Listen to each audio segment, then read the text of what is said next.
আচ্ছা, আমরা তো জু সবাই জানি এবং সবাই জু সম্পর্কে অবগত। তো জু মানেই একটা, আমরা সাধারণত দেখি যে একটা এন্টারটেনমেন্টের জায়গা। Hmm zoo means where the animals, birds are caged. হ্যাঁ, তো সুতরাং ওইখানে আমরা আশা করি যে প্রচুর পশু পাখি এসব দেখা যাবে, তাই না? তো এই জু নিয়ে আমাদের একটা প্রোজ আছে। হ্যাঁ, তোমরা দেখেছো হয়তো লেসন নাম্বার 4, যার নাম আছে a day in the zoo. লিখেছেন জেরাল্ড ডাররেল। হ্যাঁ, আচ্ছা, জেরাল্ড জেরাল্ড ডাররেল সম্পর্কে একটু বলি। শুনবে? হ্যাঁ, তো ভদ্রলোকের যে পরিচয়টা দেওয়া আছে, আমরা প্রথমে যদি দেখি তো একজন জু কিপার, যে সাধারণত জু দেখাশোনা করতে ভালোবাসে, এ কনজারভেশনালিস্ট, যে পরিবেশ সম্পর্কে খুবই সচেতন, এবং একজন ভালো অথর। এই ভদ্রলোক পশু পাখির উপরে প্রচুর কাজ, এবং দুটো উনি ফাউন্ডেশন করেছে। জার্সি জু খুব বিখ্যাত একটা স্পট। হ্যাঁ, এবং ট্যুরিস্টরা খুবই এখনও খুব একটা অ্যাট্রাকটিভ প্লেস ইন জার্সি। এবং উনি একটা ট্রাস্টও করেছিলেন, যার নাম দিয়েছিল Durrell wild life conservation trust. হ্যাঁ, এই দুটো নাম মনে রাখবে, Jersey zoo and Durrell wild life conservation trust. হ্যাঁ, তোমরা ইন্ট্রোডাক্টরি স্পিচে বা ইন্ট্রোডাক্টরি জায়গাটাতে পেয়ে যাবে ওই ডাররিল সম্পর্কে যে দেওয়া আছে। ভদ্রলোকের জন্ম তো আমরা জানি 1925, অ্যান্ড মারা গেছেন ভদ্রলোক 1925-এ জন্ম, আর 1995-এ উনি গত হয়েছেন। আচ্ছা, তো আমরা যদি দেখি আমাদের এই পৃথিবীতে পশুদের মতো উই হিউম্যান বিংস, আমরা মানুষও কিন্তু এক ধরনের অ্যানিমাল, যদি আমরা ব্রডলি দেখি। সো আমরা একটা অ্যানিমালই এই পৃথিবীতে। তো যদি এইভাবে যদি দেখি, তো আমরা কিন্তু পশু পাখি হোক বা অন্যান্য জীবজন্তু যারা হোক, তাদেরকে কিন্তু আমরা আমাদের থেকে আলাদা করে দিই। হ্যাঁ, ইন এ ব্রডার কনসেপ্ট, আলাদা করে দিই।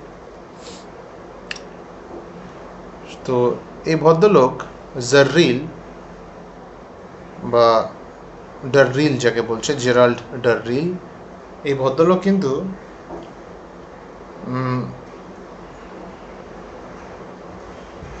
এখানে পশু আর আমাদের মানুষের মধ্যে খুব একটা ডিফারেন্স পাননি।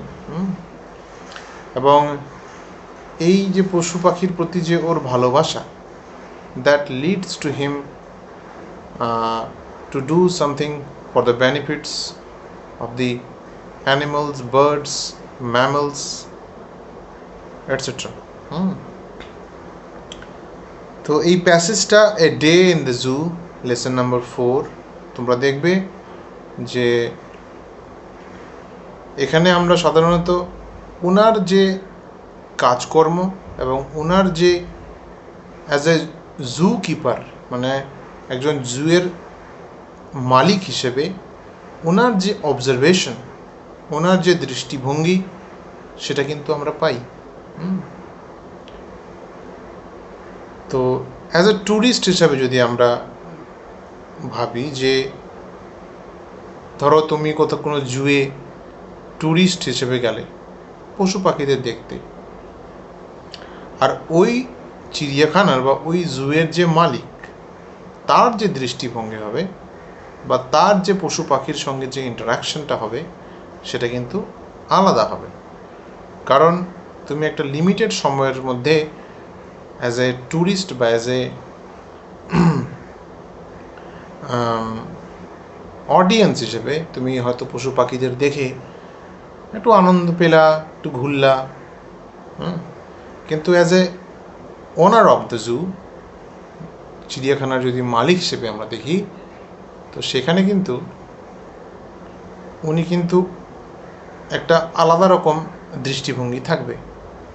তো চিড়িয়াখানার মালিক বা as an owner of a zoo, সেটা যদি আমরা দেখি, তো ওনার যে দৃষ্টিভঙ্গি, ওনার যে পর্যবেক্ষণ, অবজারভেশন, সেটা কিন্তু আমরা এই প্রোজে বা এই প্যাসেজে আমরা পাবো। আচ্ছা, এটা সাধারণত একটা এক্সট্র্যাক্ট মানে একটা সামান্য একটা অংশ, যেটা সাধারণত নেওয়া হয়েছে ম্যানেজারি ম্যানন বলে একটা ওর বুকস আছে, সেখান থেকে একটা ছোট্ট অংশ নেওয়া হয়েছে। কেমন? আচ্ছা, তোমরা টেক্সটটা একটু পড়ো।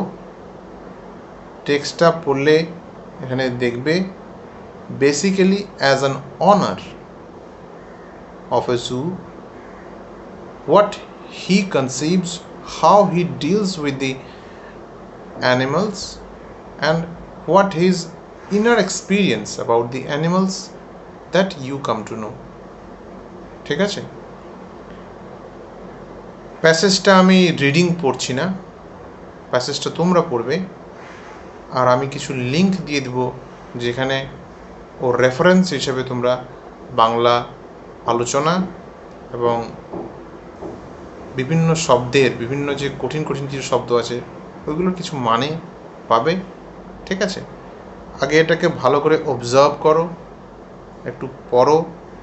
ভদ্রলোক যে জেরাল্ড দ্য রিয়েল, এই ভদ্রলোকে একটু পড়ো এবং টেক্সটটা পড়ো একটু। টেক্সটটা খুব একটা বড় নেই, টেক্সটটা পড়লে হয়তো বোর হয়ে যাবে তোমরা। তো সুতরাং টেক্সটটা আগে পড়ো, পড়ার পরে যেখানে যেখানে ডিফিকাল্টি অ্যারাইজ হবে, সো জাস্ট একটা কিছু লিখবে, কমেন্ট করবে কোন জায়গাটায় বুঝতে অসুবিধা হচ্ছে। আর